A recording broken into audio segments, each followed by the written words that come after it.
நமக்கு உடம்பு சரியில்லைன்னா கூட நம்ம வந்து தாங்கிடுவோம். ஆனால் நம்ம பிள்ளைங்களுக்கு உடம்பு சரியில்லை அப்படின்னா நம்ம என்ன பண்ணுறதுனே தெரியாது.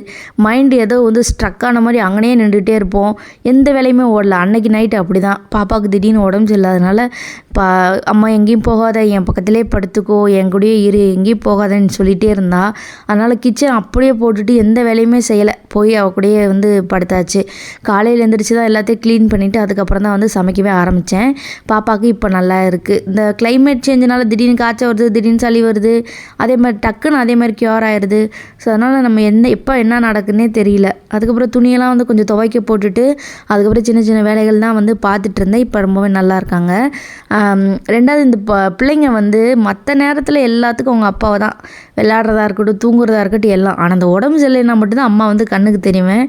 உடம்பு சரியில்லைன்னொன்னே அம்மா அப்படின்ட்டு வந்து என்கிட்ட அந்த உடம்பு சரியில்லாத வரைக்கும் இருப்பாங்க. ஈவன் நானே அப்படி தான் இருந்திருப்பேன். இப்போ கூட எனக்கு உடம்பு சரியில்லைன்னா எங்கள் அம்மா வீட்டிலேருந்து ஒரு கை கஞ்சி வாங்கி குடித்தா தான் எனக்கு அந்த காய்ச்சலே பறந்த மாதிரி இருக்கும். நீங்கள் எப்படி அப்படின்னு வந்து மறக்காமல் வந்து சொல்லுங்கள். ஸோ அன்றைக்கி நாள் எனக்கு அப்படி தான் போச்சு.